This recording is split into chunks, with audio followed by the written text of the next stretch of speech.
Nem todo mundo sabe, mas aqui no Brasil, pessoas trans de todas as idades podem fazer o processo de transição de gênero de graça pelo SUS.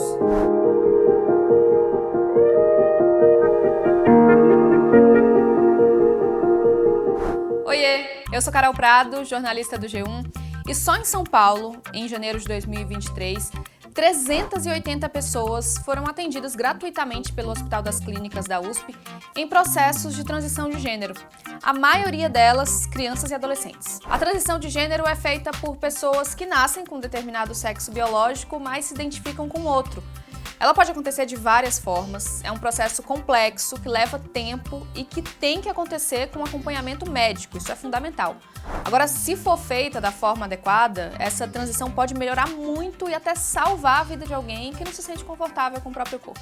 Mas o fato é que esses procedimentos ainda despertam muita curiosidade, um monte de dúvidas em um monte de gente. Tem algum remédio envolvido? Todo mundo que transiciona faz cirurgia para mudar o corpo? Qual que é essa cirurgia? Dá para fazer a transição de gênero com qualquer idade? Quais são as regras? São muitas perguntas e hoje eu vou responder todas elas. Nesse vídeo aqui você vai entender como a transição de gênero é feita na prática. Antes, já sabe, né? Clica aí para se inscrever no canal do G1 e se gostar desse vídeo, deixa seu like e compartilha com alguém.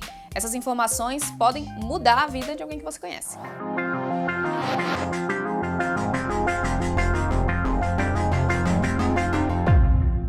Bom, os procedimentos mais comuns num processo de transição de gênero são o bloqueio da puberdade, a hormonização e a cirurgia de redesignação sexual.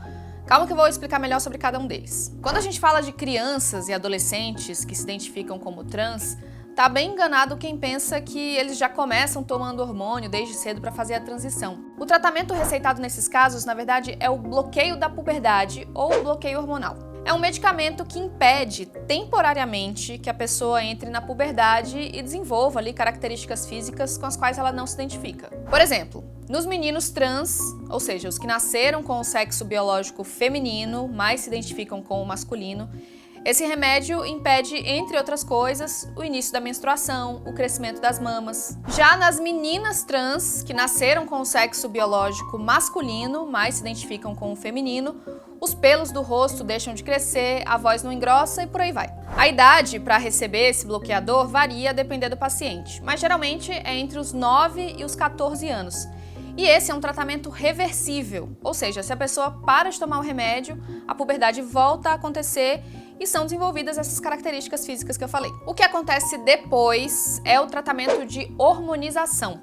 Aqui no Brasil, a idade mínima para o início desse tipo de terapia é 16 anos. A hormonização é um procedimento feito com injeções de hormônios que causam mudanças no corpo. Ele ajuda a pessoa trans a desenvolver características do gênero com o qual ela se identifica. Na mulher trans, pode aumentar o tamanho das mamas, por exemplo. No homem trans, pode fazer crescer a barba e outros pelos no corpo. Além disso, a hormonização é uma etapa fundamental para quem toma a decisão de fazer a cirurgia de redesignação sexual.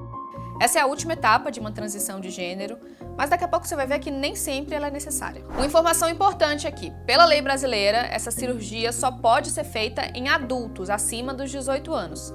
Tanto homens quanto mulheres trans têm essa opção de tratamento. Nos homens trans, além da retirada dos seios e do útero, pode ser feita uma operação para deixar o órgão sexual mais parecido com o masculino. É um procedimento que dura de 2 a 3 horas e aqui no Brasil o método mais usado pelos médicos é chamado de metoidioplastia. O objetivo desse procedimento é fazer com que o clitóris, o principal órgão responsável pelo prazer sexual da mulher, fique com um formato e um tamanho mais próximos de um pênis. Como eu disse, o tratamento de hormonização é fundamental para essa cirurgia, porque o hormônio que é receitado para os homens trans causa um aumento no tamanho do clitóris.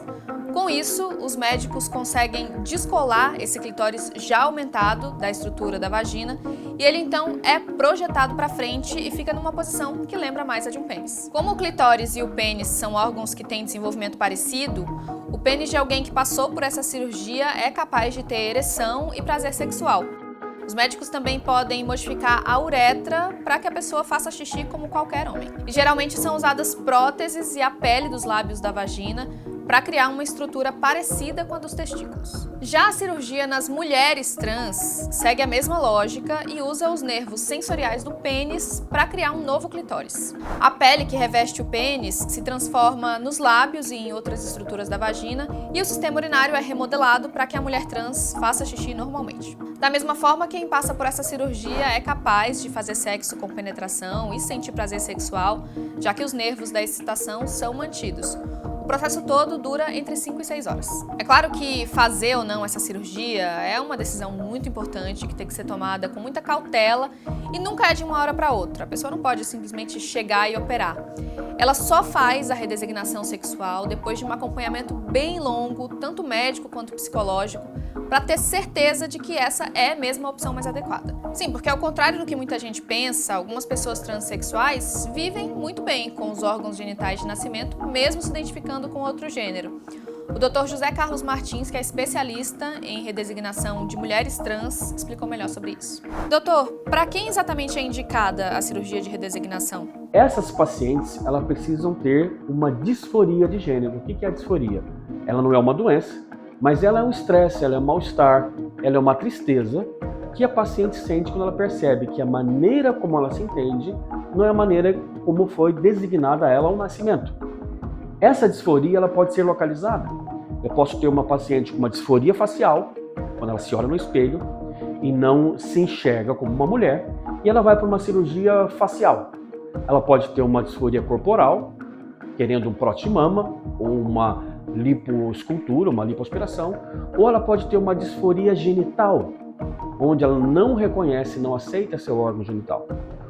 Um ponto muito importante: identidade de gênero não tem nenhuma relação com orientação sexual. Eu posso ter uma mulher trans que é homossexual, casada com outra mulher.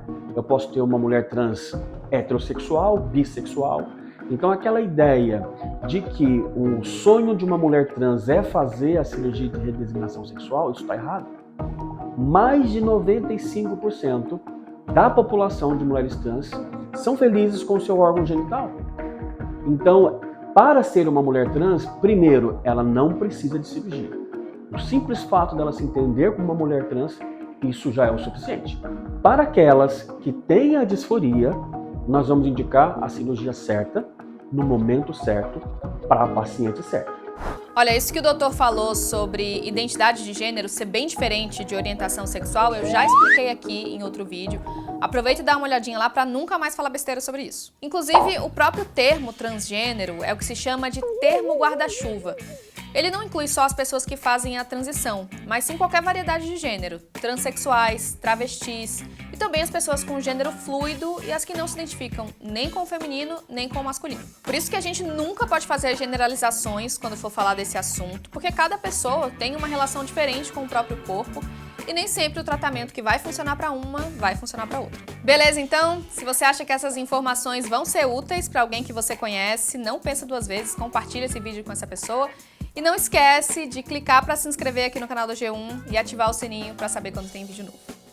Beijo, até a próxima!